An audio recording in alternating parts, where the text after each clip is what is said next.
Are we coming through? 1, 2, testing. Testing, 1, 2. This is Andrew Butler on guest 2. Testing. Craig Clay.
Good afternoon and welcome to Orient Live here from the Breyer Group Stadium.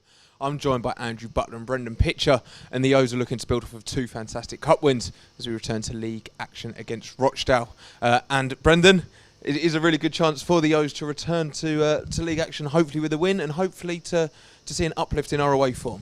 Yeah, look, before that Hartlepool game, it had all gone a little bit flat with a few draws, but now we come on to this one, 3 wins in a row, 3 clean sheets. They should be going into it with lots of form, and the only kind of thing that needs to improve now is the away form. There's been a lot of draws, and it would be nice if today could be the day where we turn some of those draws into wins. And it has been a good opportunity, Andrew, with the cup competitions, 2 different ones with the Papa John's Trophy and the FA Cup, 2 clean sheets, 2 wins, and it does almost breed that confidence and that winning mentality. Yeah, we said on Tuesday evening after the game, I thought it was a really, really good win. I know, the Papa John's Trophy is an interesting competition. You throw in a few new players, and good to see people like Adam Thompson getting minutes. Good to see Paul Smith getting minutes and stuff. But it was just really important to keep that winning mentality running going.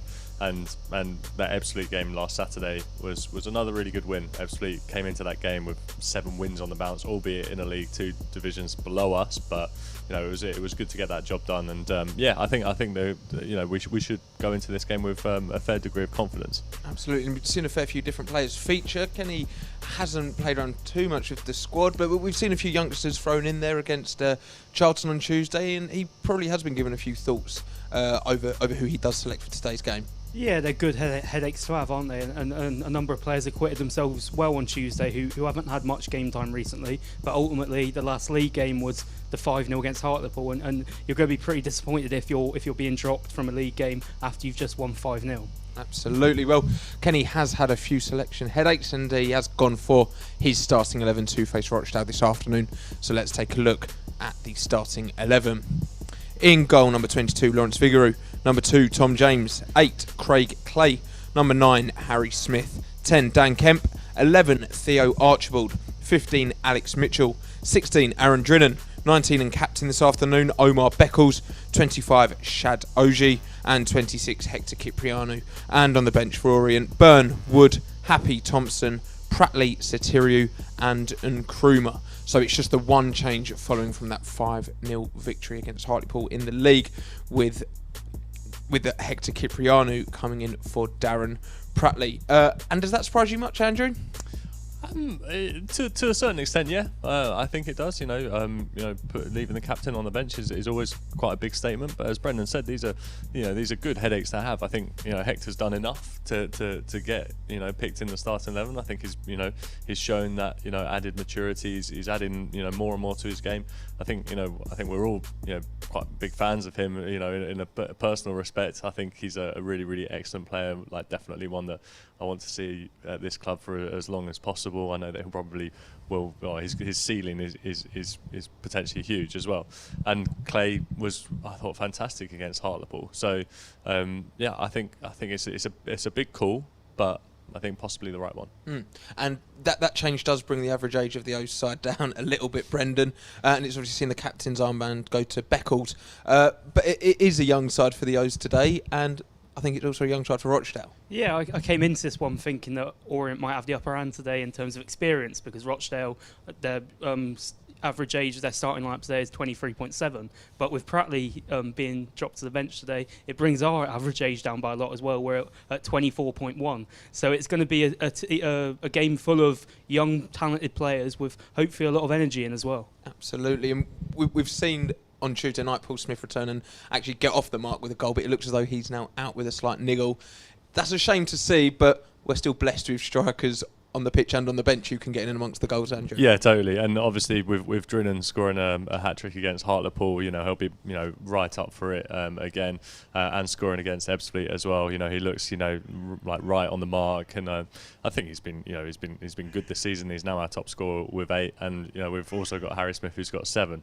You look at Rochdale, they haven't really got a player who's kind of like really got off the mark so far this season. So they'll be probably a bit nervous about our attacking abilities. Such a shame about Smith. I don't know what's gone on there, but he's obviously not in the squad either. So yeah, it was a shame because he was by far and away our best player on Tuesday night. It was so good to see how electric he can be, but he's not in the squad today. Yeah, and it might sound a little bit obvious to say this, but the goals will be so important, Brendan. We've discussed already about the draws and maybe the lack of goals away from home.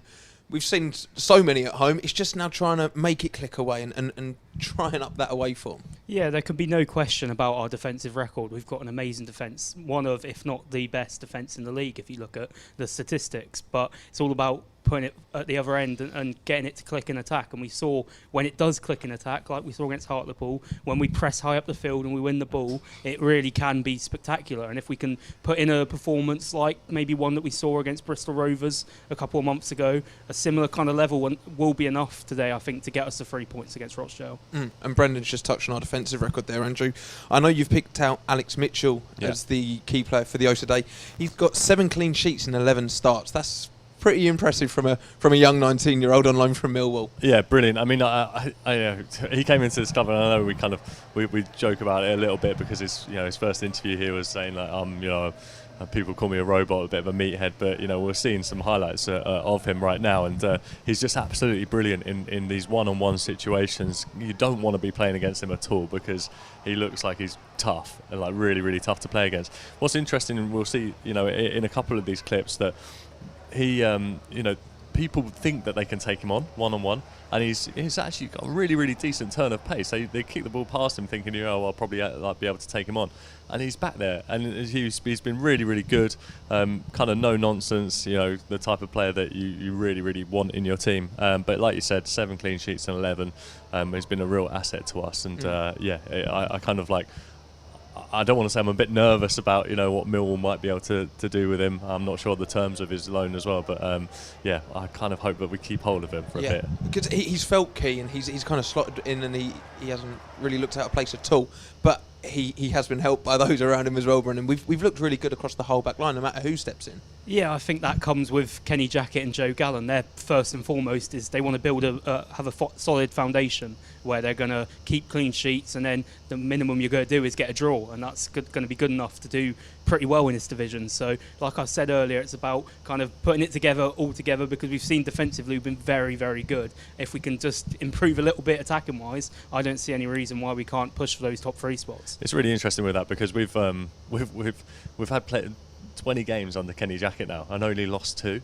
And I don't know the last time that we've had kind of a run that has been as perhaps not as fruitful in terms of points, but we've only lost 2 games this season, and and that one of those ones was against that Port Vale when we conceded 2 quite horrible goals after the 90th minute, which is amazing. You kind of think, I don't know, like this season we're 7th in the league now. It feels like we might have lost more, if that makes sense, because we've had a couple of disappointing draws.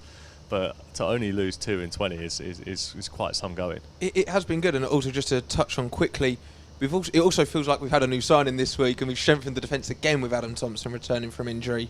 How great was that to see on Tuesday night? And he's obviously on the bench today, but he's going to have competition in that defence and could make it look even stronger, Brendan. Yeah, I was so pleased to see him, like everyone else at the club, come off the bench on Tuesday, because, like we said on Tuesday, it's been hard for him at times. I'm sure there's been setbacks because it was always kind of muted that he would come back in pre-season. So for him to come back now is massive, and he spoke about the resilience he's shown and everything to do with that, and hopefully he can now push for that starting spot, because there's some real competition for places in that centre-back with those 3 centre-backs, because I thought Dan Happy also had a good game on Tuesday night as well. I think from his personal point of view, he's had a really tricky couple of years as well, and so after the game you could see kind of what it meant to him. He only had 25 minutes. So I was down pitch side for a little bit after the game, and you could see him kind of like reflect and contemplate on the fact that he's actually got back now, and managing to get minutes must have felt loads to him. And he said, I think after the game, that it's kind of made him more determined to get back to full fitness and really get his place in the team as well. Well, hopefully we will see some more from Adam Thompson in the coming weeks, and he can get himself in and around that starting 11. But now let's take a look at the lineup for Rochdale this afternoon. In goal, number 33, Joel Coleman. Number 2, Corey O'Keefe. Number 6, Owen O'Connell, and he's their captain this afternoon. Number 8, Aaron Morley. Number 9, Jake Beasley. Number 10, Alex Newby. Number 12, Jeriel Dorset. Number 13, Jimmy Keohan. Number 15, Sam Graham. 18, Abraham Odo, and 23, Liam Kelly. And on the bench for Rochdale this afternoon, Lynch, White, Taylor, Dooley, Grant, Dunn, and Andrews. And what do you make of that starting lineup, Brendan? We've already discussed that it's quite a young one. Is there much to be worried about this afternoon for the O's?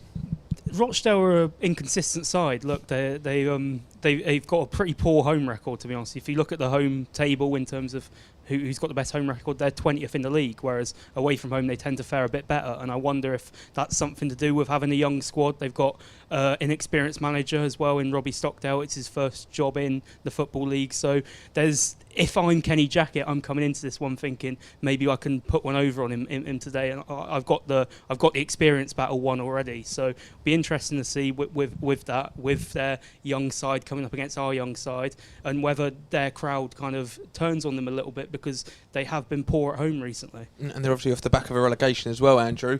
And they are obviously League One last year, but it means nothing now, does it? No, it doesn't mean anything. It's really funny. They're the most even team, in League One and possibly in anywhere in English football. Played 15, won 5, drawn 5, lost 5. Goals for 19, goals against 19. You may as well just spin a wheel and go, right, what are we going to do today, lads? Because it's going to be win, draw, loss. I know that's how football works. They're the only 3 outcomes. But they are, as Brendan said, they are inconsistent. They kind of they haven't, like I said, haven't got like a player who's like, wow, okay, he's the guy that we need to really, really keep quiet. I know we will come on to one, and they have these really interesting matches of late. They're 4 unbeaten in the last 4, and they've kind of had this strange run of fixtures where they drew against Swindon 2-2, but Johnny Williams scored for Swindon in the 93rd minute.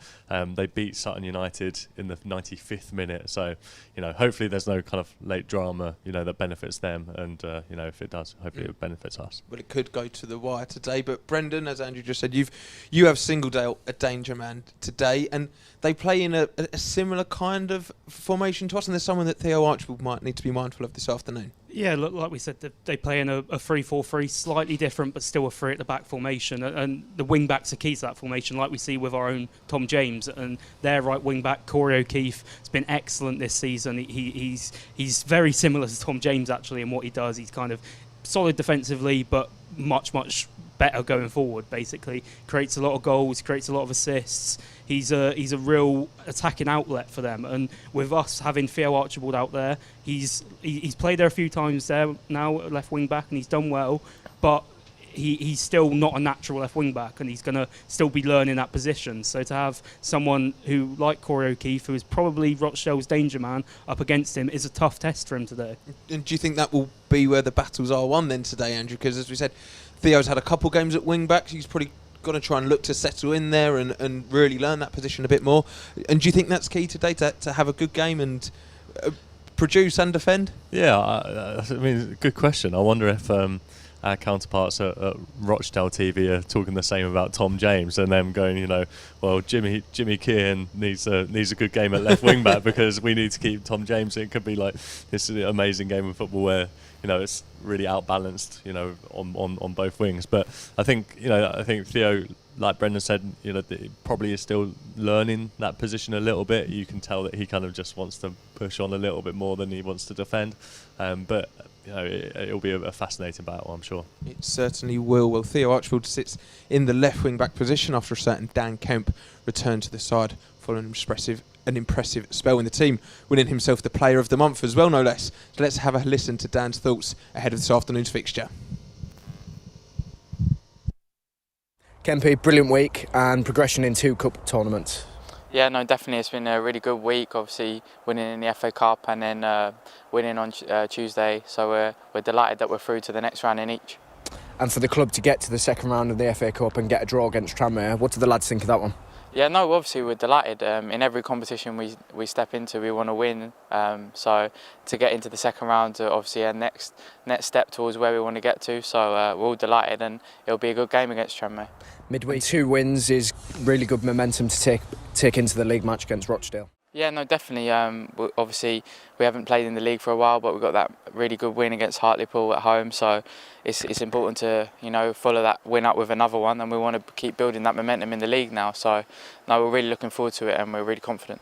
And we've been keeping plenty of clean sheets, so we go into it with really solid defence. Yeah, no, our defensively we've been excellent all season. Really, I feel like we go into mostly every game feeling confident that the boys behind us, especially I do in my position, knowing that we've got a solid platform behind us, and it allows us players like me to maybe be more forward thinking and be confident in the boys behind us that we're going to keep that clean sheet and then build on it from there.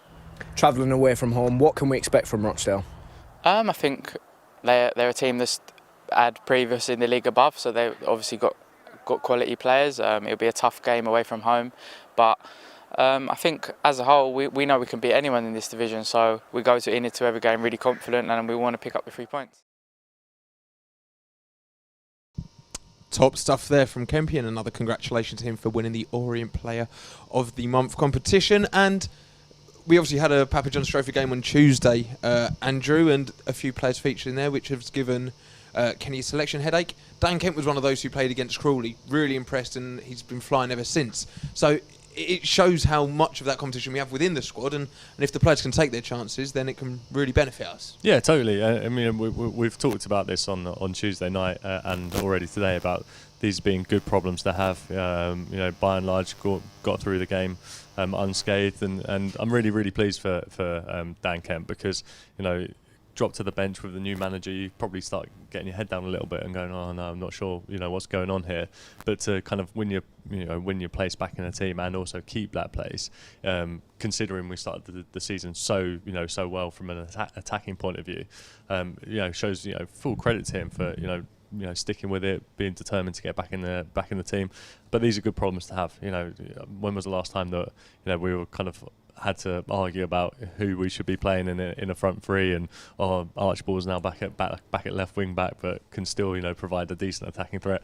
These are good problems to have, and hopefully Kemp will drive on today and be able to provide Smith and Drinnan with some decent service. And he's been crucial in the last few games, Brendan, in that number 10 position, not only going forward but also with that energy in midfield, and he has really helped link the attack and have success in that final third. Yeah, what I was so impressed with against Hartlepool was his pressing and how he kind of got involved really quickly, tackled with aggression and won the ball back high up the pitch, and we saw that kind of led to a number of the goals against Hartlepool. And I think he's came through the Chelsea academy with Mason Mount, and Mason Mount's a player who always gets credited for his pressing, so maybe he's picked something up there. But yeah, really pleased for Dan Kemp, like Andrew says, for him to be out the side for so long at the start of the season. You kind of thought, is it going to work out for him at Orient? But he's really showing his true potential now in these last few games. I think with someone like Kempy, I think it goes slightly under the radar how, you're right about kind of how tenacious he is, in the tackle. He's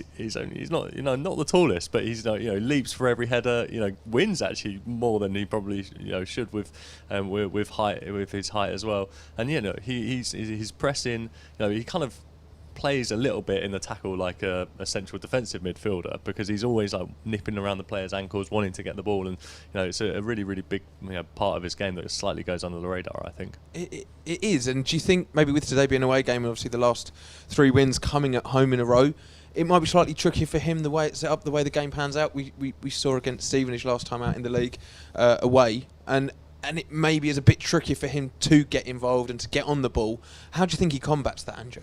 I mean, it's going to be tricky today against Morley and Kelly in that kind of, they play, like we've said, a fairly similar system to us. So he'll be trying and find that pocket of space between, those two more like central midfielders and their centre backs as well. So it will be tricky. Hopefully, he starts the game well. He's a player that we're blessed to have that can just about unlock a defence. And hopefully we only need one chance. Hope we get more, but if it's a tough game, he's one of those players that can do that.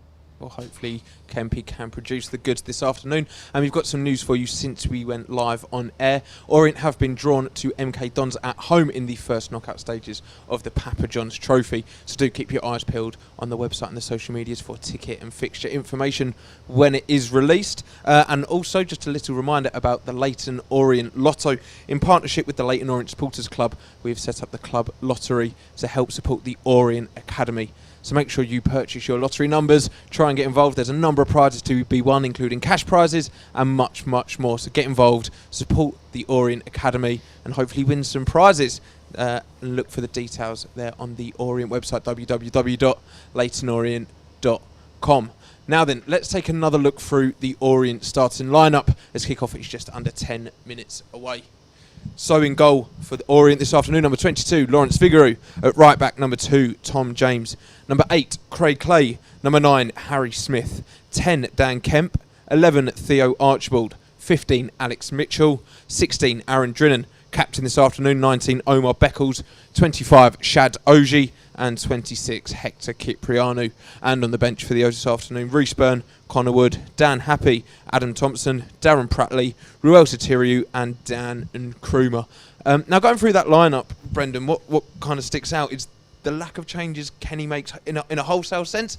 Very rarely will we see more than 1 or 2 changes, and it feels very consistent, especially for the last 10 games, and that can be quite big for the O's as we look to try and keep our form consistent too. Yeah, absolutely. I think at the start of the season we did so well, and it's probably gone under the radar or unnoticed a little bit in terms of it was a whole new team under a whole new coaching staff, and for us to start well kind of negated that fact. And then when we dropped off a little bit, you can kind of point to the reasons why they're a whole new team gelling. And so you've got these last few games where he seems to have found a 3-5-2 system where you've got big Harry Smith with Aaron Drynan kind of helping him out with the physical side, with Dan Kemp in behind and the 2 wing backs pushing on. I think it's a really nice balance we've got there now, and hopefully that's I know Kenny's open, he's going to change things if they're not working, but hopefully this is a system that he can stick with for a few games because it's going to win matches. And we've spoken a lot about Dan Kemp, Andrew, but what other key battles do you think there'll be for Orient this afternoon? Where do you think they'll be able to really win it against Rochdale? I mean, like I said, that Tom James against their left wing back, Kierhan, will probably be a big one. Tom James has been just absolutely brilliant this season. It's funny, when he signed for the club, I got messages from Hibs fans and Yeovil fans, all with differing opinions on him, according to where he'd played. And I was like, well, that's their opinion. I'll leave it to see how he performs for us. and he's been spectacular. Again, in that game against Hartlepool, his goal, obviously, in the stands, and even I didn't see him coming. And so how can you, the defence completely lost him, sticks the ball in the net. He's just been, it must be like horrible to play against for a left winger or a left back, because suddenly he's just there in either behind your defence or sticking an incredible ball in the box for a 6'6" striker. Yeah, and a big positive to that is just how fluid the O's can be as well, with the ability of Shadoji to maybe fill in at left back, and if we do need to change things up, we've got Connor Wood on the bench who can come in and play that more traditional left back role and push others up the pitch, and it is good to have those options. We've also got Satirion and Krumer on the bench as well if we need to go in search of a goal, but as I said, it's good to be able to change things up if and when we need to. Yeah, we're a very well drilled side in what we do. Like you can see, there's a lot of that goes on in the training ground in kind of the movement, and when someone pushes up, someone comes in, and I think that's kind of where Kenny and Joe Gallen are really making an impact this season in kind of organisation wise, and that's backed up in the defensive numbers. And how big could a win be in the league for the O's this afternoon? Off the top of my head, probably should have done my research, but I can't remember the last away victory. It's been a while, and mentally it could be really big for the O's going into December. I know that's creeping around the corner. Yeah, obviously, a win's going to be massive. I'm a bit nervous about kind of like the teams below us as well. That win against Hartlepool kind of just bumped us a little bit further up the table, where we're in this kind of group now where one draw and a few wins below us kind of starts getting us back down to the mid-table. We just need to be pushing up, and especially with Sutton next weekend, who we're level on points with, and Rochdale kind of probably in a similar sort of pack to us at the moment. Just getting those points on the board. I didn't see what the score was in the end in the Port Vale game, but it looks like they were 1-0 up, and them and Forest Green are kind of are doing like fantastically at the top of the table. So we just want to be building on what we've got. We've had so many games unbeaten now. Getting that massive win against Hartlepool must have given us such a huge boost, but it means much less if you can't capitalise on it. And what way do you see this going then, Brendan? Obviously we've said how unpredictable Rochdale are. Orient haven't won away for a while, but still good form on the whole. Which way do you see it going? It does tend to be kind of the case when you have an unpredictable side against Orient, who largely you know what you're going to get. They're going to be good defensively, and if they click an attack, they can be extremely dangerous. So I'm hoping for an Orient win, obviously, and I think it might happen. I think Rochdale, with a young side that try and kind of play very patient football, they play possession football, hoping the home crowd kind of, if it gets, might try and push them on a little bit, and if we can take them on the counter, then that's going to be brilliant for us away from home. So yeah, I'm hoping for an Orient win, and I'm half expecting an Orient win as well. Well, confident from you there, Brendan. And we had Harry Smith on the show at half time, Andrew, on Tuesday night, and we said to him about his pretty own mini scoring competition that he has alongside Drynan. Both of them will be desperate to get on the score sheet again and go one better than the other. They're both on fire. Yeah, and what was so pleasing about that Hartlepool game, Drynan's first goal, when he links up with Harry Smith. Sometimes professional footballers make it look so easy. Puts the ball into Harry's feet, drops it off, and then just whizzes it around the keeper from just outside the box. And you're like, can you do that again? Can you do that another time as well? So it's nice to see them two linking up, because that was Harry Smith's first assist of the season. So it's nice that competition. Hopefully they just don't take each off each other. Well, hopefully we will see some more goals all across the pitch for the O's this afternoon, and we will be discussing it here at half time. But now it's time to pass over to Dave Victor and Matt Hiscock up the O's. Rochdale in the blue shirts with the white shorts. And welcome to Scotland, where Leyton Orient make one change, and it's a significant one. Alex Mitchell, of course, wasn't available, the Millwall loanee, last weekend against Ebbsfleet United. He returns, and Matt Hiscock, it's Darren Pratley who dropped to the bench. Yeah, Darren Pratley drops to the bench. Craig Play starts in midfield. And again, just shows, doesn't it, I think, another indication with Kenny Jackett, there's competition for places. And maybe reputation doesn't matter. If he feels a change is needed, he'll make it. And we've just had a memorial ceremony in the centre of the pitch, and a minute's silence And we've seen veterans now depart the pitch, having laid the wreaths in the centre circle, and the applause are for those gentlemen as they make their way down the players' tunnel. Rochdale have only won twice here this season in the league, Matt. They have, but they've just started to find a little bit of form. They're now unbeaten in 4 league games. They've won 3 of them